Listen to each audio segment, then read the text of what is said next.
It's Mixdown Breakdown Day. What's up, everybody? We are going to be taking a very close look at the mix for the song that I released yesterday, which is called If I'm Lonely Now. Of course, this was supposed to be a Music Monday song, but Monday was actually my birthday, so lots of phone calls from friends and family. And then I had to go out to dinner with my parents, so a few things got in my way that day of being able to release that video on time. I do apologize. However, I did write it that day. I did record it on Monday. I did the vast majority of the mixing that day. I mean, I was literally up till 3 a.m. trying to get this all done for you guys, but it just didn't happen. I have to sleep. Anyway, it was my birthday. That's my excuse. Let's just take a look at the mix. If I'm lonely now, what can she be? Now, the very, very first thing that I want to address is to two commenters on the video. And I bet a lot of you guys actually probably had this thought about this particular song. And that is that the vocals are not loud enough, especially in the choruses. One of the things that I wanted to talk about on this topic is a theory that I have. This is very anecdotal research that I've done over the many decades I've been on the planet and listening to music. But one of the things I've noticed in general, and this is going to be a large generalization that I'm about to make, stadium bands tend to put their vocals in the mix, and they don't always poke out and really, sit above the rest of the song.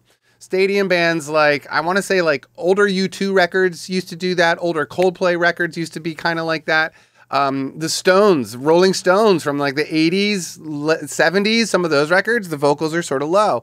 It's just something that I've noticed in certain bands, certain engineers tend to do this at times. So basically, that's what I was trying to do. This isn't a song where I'm just being the singer-songwriter. This isn't a country song. This isn't an R&B song. You know what I mean? Those are the songs, those are the genres and types of artists where I hear the vocals really poking out and really being, not that my vocals are less important, but just, on top of the mix more than they are in this particular song. The reason I do that, though, is I find myself, when I listen to songs where I feel like the vocals are a little bit low in the mix, I feel like that draws me into those vocals a little bit more. It makes me concentrate on the lyrics more. It makes me listen to the vocal performance in a different way. And it's almost like I'm searching for those vocals. You know what I mean? So that is essentially why I did that, okay? So it was just something I wanted to play with. And, those choruses are huge. There's tons of backup vocals. There's an organ part, there's guitar parts, there's lots of stuff going on there. And I could have easily just pushed my vocals above them. But when I did that, they just felt out of place. So I brought them down. So let's look at the vocals specifically now that you know what was going on inside my head on this mix. As always, I'm using my preset that I have saved for myself when I'm using my Shure SM7B. This time around, a couple of small changes. I'm running the noise gate. I have the J37, which is a tape delay emulator, maybe we should say. This is from Waves, awesome thing. And then the other thing that's slightly different is that I'm actually running the good old-fashioned GarageBand EQ on this particular track, and that is because of that J37 delay. I just needed to do something a little bit different. Let's look at the EQ here. So here's the virtual rack from Slate Digital. What you should be noticing is that there is really nothing going on in the high end anywhere. No high end boosts or high mid boosts, right? Those are normally things that I would do to help my vocals sit up and above the rest of the song. You make it a little bit crispier. You probably have heard this before, but sometimes EQing is better than a volume push, right? Sometimes if you can't really hear the vocals and you're trying to push it, with volume, maybe what you need to be doing is brightening it up a little bit or removing low end from it. That's what I hear a lot. A lot of you guys leave a ton of low end in your lead vocals and it's just not really necessary. As you can see here, I actually have this rolled out to where? 94 hertz, right? So I got a ton of low end being removed here. I could have even gone a little bit more. Anyway, so nothing going on in the high end here. No high mids here. A little bit of a cut. I think this is around 3 dB. Yeah, around 3 at 200 hertz. And this is 100 hertz, I believe, at 100 hertz. And I think this is, 2.5 dB. So instead of pushing the high end, I just brought out the 200 because 200 is always a problem for me, this microphone, this room. And 200 in general is just one of those figures you can always count on your lead vocals not needing a lot of 200. So you can pull some of that out. It will help clear up your vocal sounds. Compressor here, I'm using a slightly different one. I'm loving this one, the FG116, the blue edition. Nice little compressor. Doesn't like have a ton of sonic artifacts or anything, nice and transparent. But let me just push play and you can see how much I'm actually compressing, which is quite a bit on this one. To feel the heat of my heart. Heat of my heart. Right? So in fact, I think I saw it hit the 10 on that, you know? So I'm compressing these vocals even more than I normally do. I usually am sort of a medium to light compression person on vocals. But again, I was trying to do something different with my lead vocals on this song. Not a lot of high end, and I compressed the shit out of it. So, okay, so that's that. Next down is going to be this tape emulator, which I absolutely love. I'm using this old tape delay stereo sound, which is really great. It's really subtle, but it tends to be sort of a thick and rich sound, which is great, but it was bringing out more low end than I really wanted it to.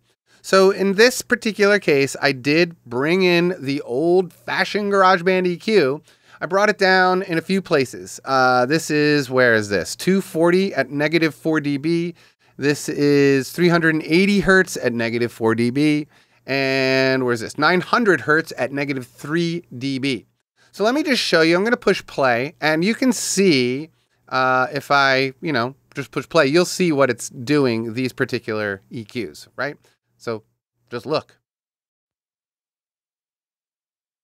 Here I am lurking.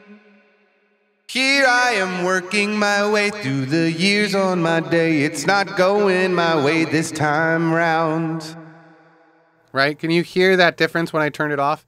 I'll turn it back on. I'll just do a little awning and offing for you guys.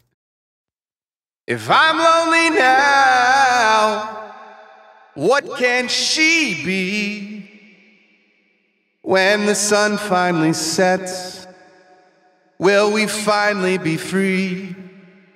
Right? I hope you can hear that. I know it's subtle, but these are the three little EQ moves that I did that I really thought, instead of bringing up high end, instead of bringing up the volume, I was trying to bring down some of the thickness of this vocal tone, especially on an SM7B, especially because I'm not doing any high-end EQ changes anywhere else. I was really just relying on the sound of this microphone, but it was just getting, a little on the thick side.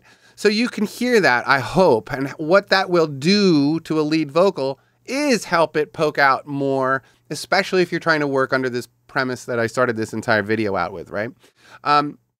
Again, if you are ever trying to push too hard on something, like you can't get the level right on a guitar part or a vocal part or whatever, remember, it might not be volume that you need. It might just be more high end or less low end. It might just be an EQ change, because those changes can be equally as powerful as a good old volume boost. Okay.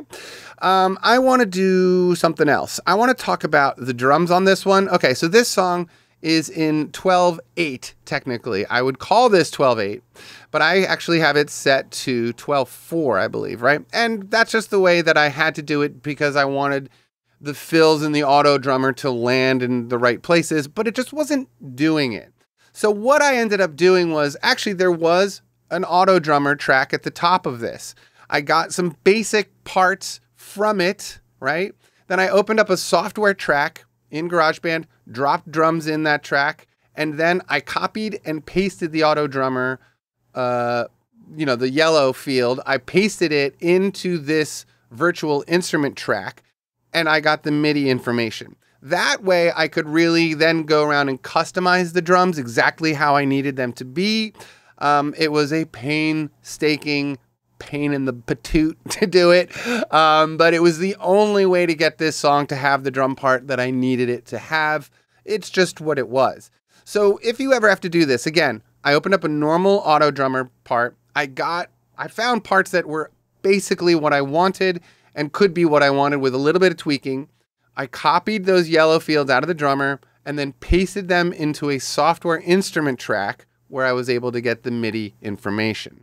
That's all there is to really say about that. I mean, the drum part is pretty basic, pretty fun. I didn't do a lot of fills because I didn't really feel like programming a bunch of fills into it, because that takes a time and takes, like, I'm not a great drummer or anything. It's like doing fills this way, like with MIDI. If you ever try to do it, you know how sort of lame those fills end up being.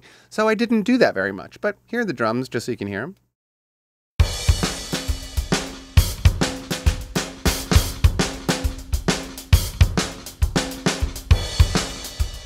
Of course, I am using EZdrummer drums on this guy. If you don't know, EZdrummer 2, really, really great.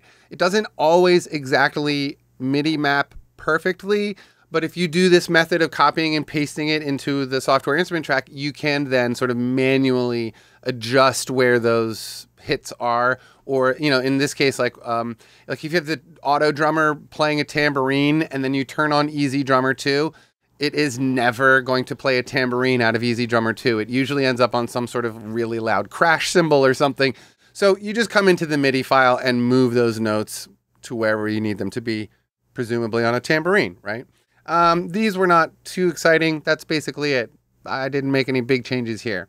It is nice, though, because there is a mixer in this particular program, the EZdrummer 2 from Toontracks. I love this thing. I use it pretty often. The sounds are nice, and when I'm trying to get away from those GarageBand auto drummer sounds, this is what I use. I really want to talk about the vocals next, so let's talk about that, okay? So these are all basically using my basic preset. Nothing too fancy going on. Let's take a good look at these, make sure I'm saying that right. Of course, I am using the Master Bus Reverb.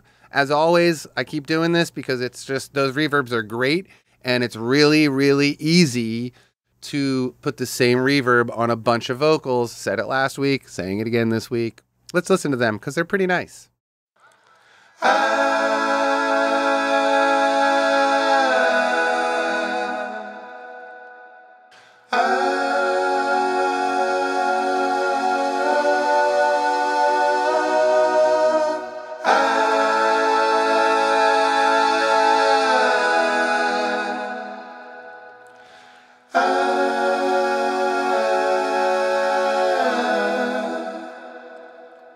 All right, pretty good. I was actually kind of happy when those were all said and done. I was like, wow, that sounds sort of like the Beach Boys and the Beatles or something. I don't know.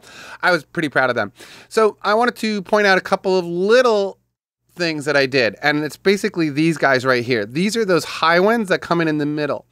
And it's something that I have started to do where instead of just having like this super high part throughout the entire chorus part, I've started to do this where I just use extra high vocal notes just to be the peak of the mountain there, right? If you listen to this inside the whole mix, let me get rid of the automation, come down. All right, let's listen to the whole chorus, just so you can hear. Keeping in mind that this is that vocal peak I want you to hear. If I'm lonely now, what can she be? When the sun finally sets, will we finally be free? I'm lonely now, where can she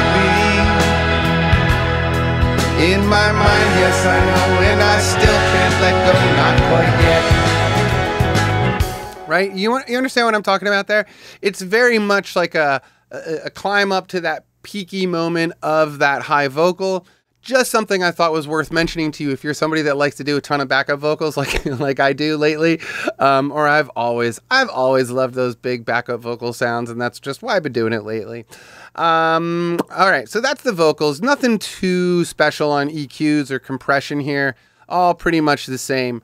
I did brighten these up a little bit more. I'm using a slightly different compressor. Oh, you know what's different here? I'm using the virtual channel in the last slot. Actually, we could talk about this quickly. It is sort of a nice way to go about your business here. Let me go up to...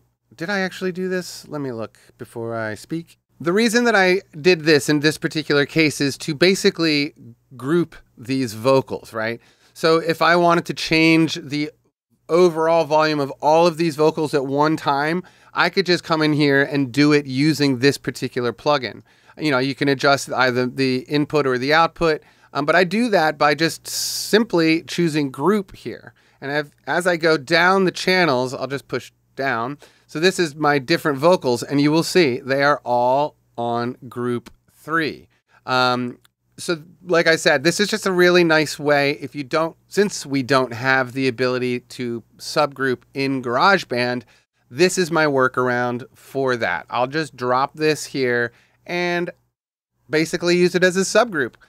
It works really well, and I've been doing it for a little while, and it's worth mentioning because it makes my life a lot easier when I'm doing these big vocals. This is, you know, one of the nice things about Monday Music is I've learned lots of fun ways, lots of simple ways to streamline the process of recording, especially because I got to do everything in one day, you know.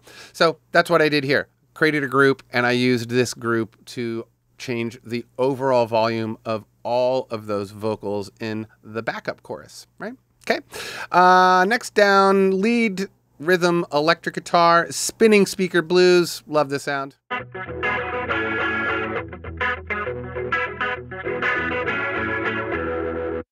And did nothing. I did absolutely nothing. I might have, yeah, I turned on guitar electric in the compressor, changed the threshold a little bit, but essentially, I might have turned the reverb down as well, but basically this is the stock sound right out of this particular preset, the spinning speaker blues. This is essentially the sound. I didn't really do very much here at all, right? Because the GarageBand sounds are awesome.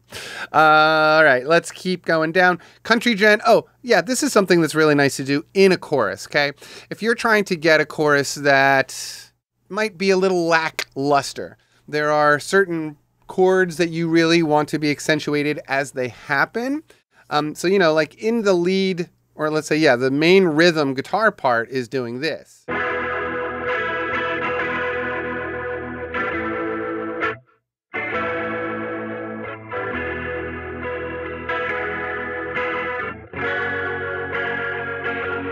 Right? So it's just sort of playing a normal, good old jangly guitar part. But I really wanted those chords on the ones to really poof. I really wanted them to hit a little bit harder than they were. From this and the acoustic guitar just were not doing it for me. So I added two different things that happen here. This is with a capo on the 12th fret, and so it's super high. Country Gent with a little bit of distortion on it.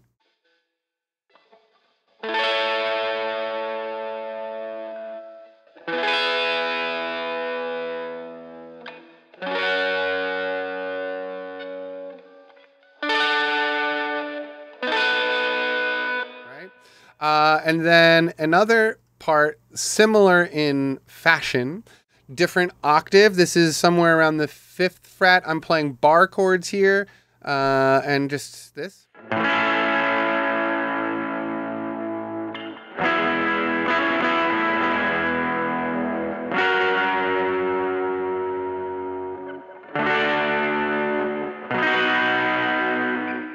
And it says Country Gent, but I believe this is like the surfing something. Yeah, surf and stereo sound.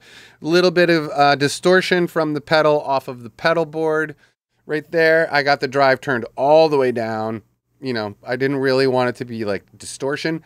I just used the distortion in this sense just to help it be a little more present in the mix. You don't hear these parts as guitars that are being distorted. And let me just play them. Oh, and they're panned hard left and hard right.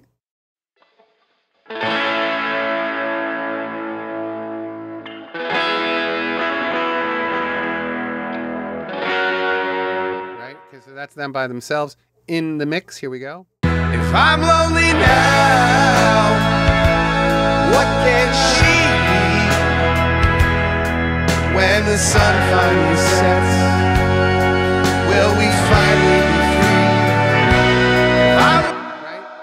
it doesn't, like I said, you don't really hear them as much as what they do is just help those chord changes change in a much more, you know, with more emphasis, with more sort of guts to that change.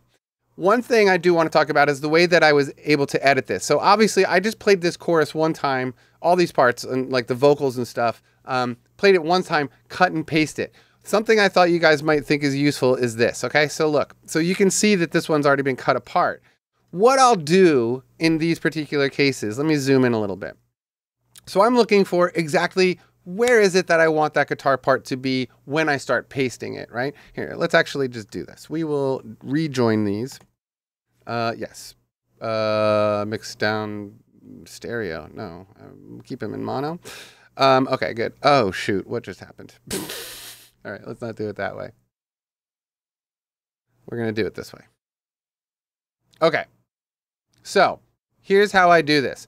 Again, I'm looking for exactly where do I want these guitar parts to start. And I'm then going to split this track. If I'm lonely now. So right there. Let's maybe go back a little bit earlier just so you can conceive of it better. Years on my day, it's not going my way this time round. If I'm lonely now. Okay, so it's going to be bang right there.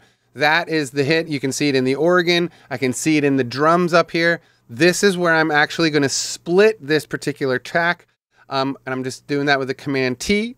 Okay, so now what I would do if I needed to go around and paste this everywhere, I would then be able to copy this, go down here, drop it exactly where I need it to be, which would be right here, right? I mean, I can do it right now. Look, we'll delete this.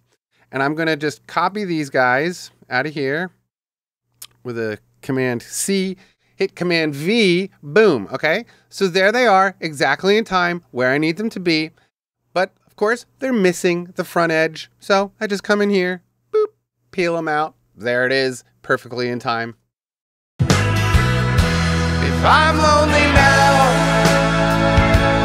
what can she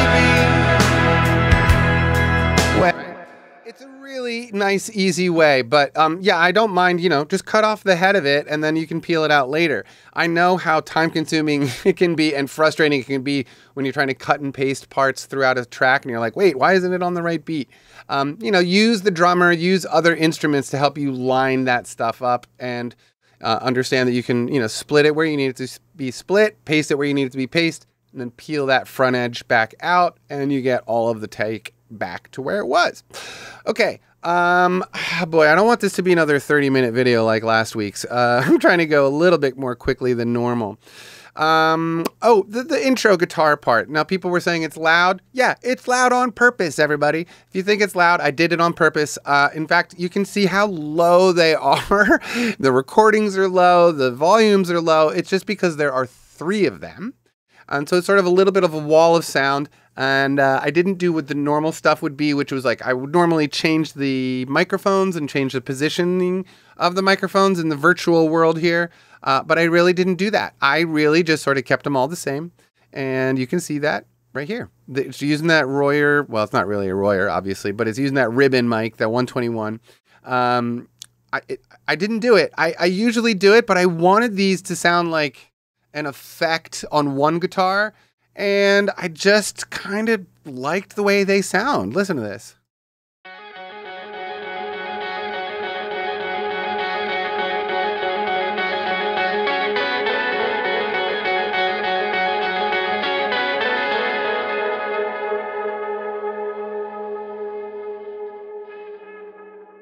Now, I think it's on the highest one. Yeah, the pedal board. Let's look at this. Okay, so yeah, I do have a delay on this one, which is running kind of a long delay, especially at the end of the whole thing. Let me go back a little bit here. Go back here.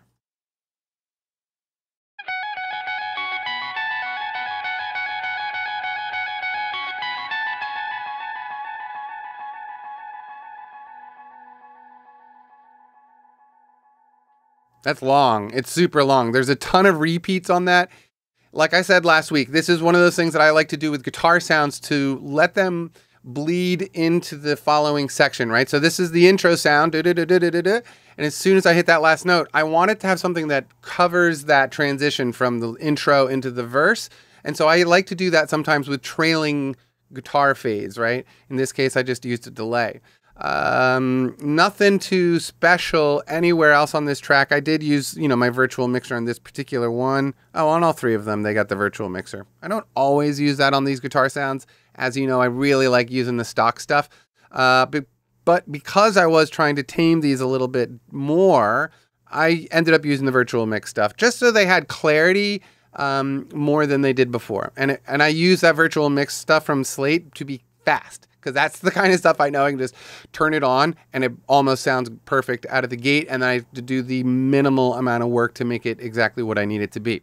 But again, they were loud on purpose. Also, please note that they are following the Groove Matcher, and the Groove Match master track is on the drums. Obviously, that's what you want to be leading everything else. The bass is on that as well. Anyway, so those are those little intro guitar parts, and I don't know why I'm doing that.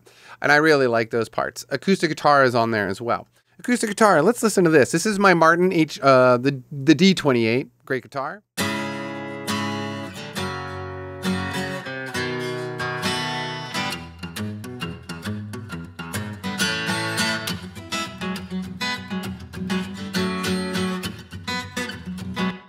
Love that guitar. And this guitar sound, I enjoy this particular one. A lot more reverb than I normally use. Using the Verb Suite Classics from Slate. Great little reverb right here. Acoustic guitar, booth, classic thing. Really good. Oh, sirens are going off in the neighborhood. I hope you can hear that. It's a beautiful, wonderful, sunny spring day here in Philadelphia. And so my windows are open. It is what it is. It's a beautiful day. Got to have them open. As you can see, I did actually record 2 guitar parts here.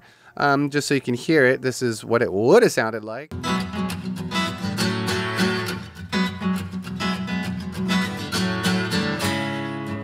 However, as I started mixing this song, I was like, 2 guitars are just too many. There's already an electric guitar part that's doing the same thing. There's already the lead guitar parts and all these different guitar parts.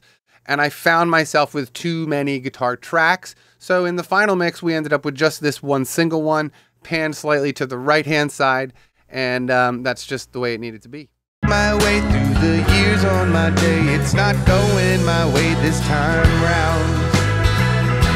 If I'm right, I mean, I'll turn this back on so you can hear. Working my way through the years on my day, it's not going my way this time round. If I'm low, you know what I mean? It's like the stereo guitar thing there, just sort of like, meh, it shouldn't be that, It should just be one guitar on one side. Simple. Keep it simple, kid. So I took my own advice and kept it simple. Now, bass. Let's get up here to the bass. Nothing too special. Again, using the clean bass 60s combo. As you know, I was using my old Epiphone P-bass style bass. I love that bass, and I actually really like this bass tone.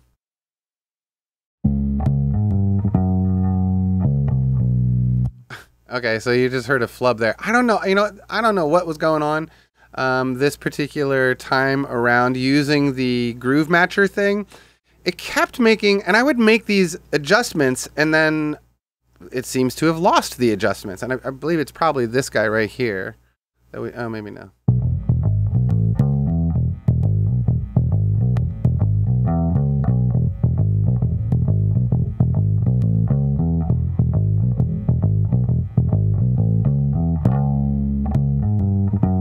That one right there. So this is something that will be useful to you guys who use the Groove Matcher thing. You'll turn that thing on and then it's like, it's good, it's good, it's good. Oh God, that sounds awful. What did it do there? Yeah, it happens to me too. What I do is find the offending note and just delete the stupid thing, because most likely I played it probably better than what the stupid thing is trying to make it do. But here's what it would sound like with that turned off. Right? There's just like a slight syncopation to it that the computer just didn't nail. No big deal. But if you come down and, make sure you have this thing on so you can see where it's actually pulling these notes, then you can go in and turn them on or off or move them left and right as you need to, right? It's just the best way to use the Groove Matcher, especially if it's doing any harm to your track and not matching it the way you want it to match. Just come down here into the editor and edit it note by note. if need be, or just go to those bad notes and adjust them. But yeah, I like the groove matching thing, but it's not always 100% right out of the gate. So, you know, that's that. The only other thing is that there was a guitar solo at the end. Of course, I was using the Stadium Spread. And yes, I know, I quoted the Allman Brothers on purpose. I love this solo. I was pretty happy when it all came out. Not quite yet.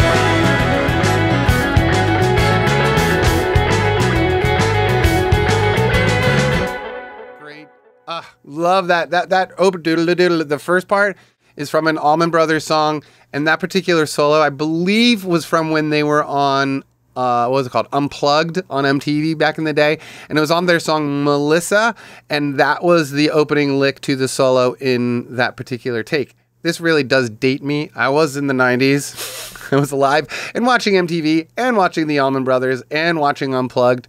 And I remember hearing that solo, and that was like one of the very few solos I've ever actually learned note for note. But it's such a great opener, and I've never used it in anything else. And so I was like, you know what? I'm going to pull a little trick out of my 90s bag. And I mean, it's the Allman Brothers, so maybe more like 60s, 70s bag. But for me, it was the 90s when I learned it. And it worked really well. Let go, not quite yet.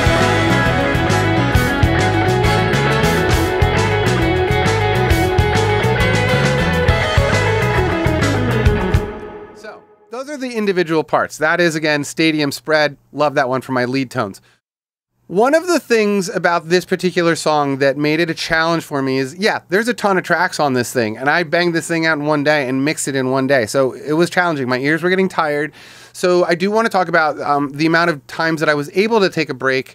And even though I was working till 3 a.m. on this particular mix on Monday, I kept finding myself needing to take breaks. So I want to encourage you guys, if you ever get to a point where you're like, I can't hear anything anymore, or your ears are starting to go numb, or you're finding it harder to make decisions, take a 15-minute break. Don't listen to anything. Maybe go outside, take a little walk, maybe stretch, get some blood flow going. It's really, really easy to let yourself get locked into your chair and just sit here and just work.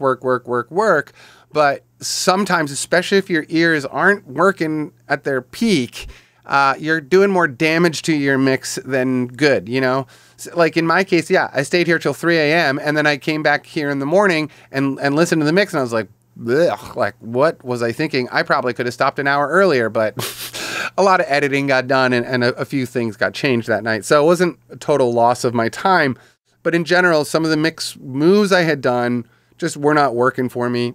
So remember, you guys, you got to take breaks sometimes. But the other thing that made this hard was just the overall, there's so many textures in this song. And so low volume mixing was essential here. I wanted to make sure that the bass was really present in this song, especially because YouTube, just in case you don't know, when you upload songs to YouTube, it's always going to have less low end than your master. It's just something that I've learned throughout Music Monday. And so lately I've been trying to experiment and figure out how much is too much and how much is too little, right? This particular song, I wanted it to be a little bit bass heavy. That's just the way I wanted it because I liked the bass line. And because of just like acoustic guitar, drums, and bass, I needed something to really fill in that lower range. And I used the bass to do that. Okay. But I think that's more or less it. Again, questions, comments, always down here below. Find me on Instagram because I need more people on Instagram. Find me on Facebook because I'm on Facebook all the time and I like to answer you guys there. And we can interact a little bit more on Facebook. So, you know, I think that's just about it for this mixed breakdown of this song of mine. What's it called now? If I'm Lonely Now. You know, Music Monday is one of my favorite things to do. I've been doing it since August, and I'm so grateful that you guys are liking the music and, you know, sharing the videos and watching the videos and all that stuff. It's super awesome, you guys. This is my music career of late, and I'm not playing out live as much anymore. So Music Monday truly is my way of performing, and it is for you guys here on GarageBand and Beyond. So I'm thankful that you appreciate it.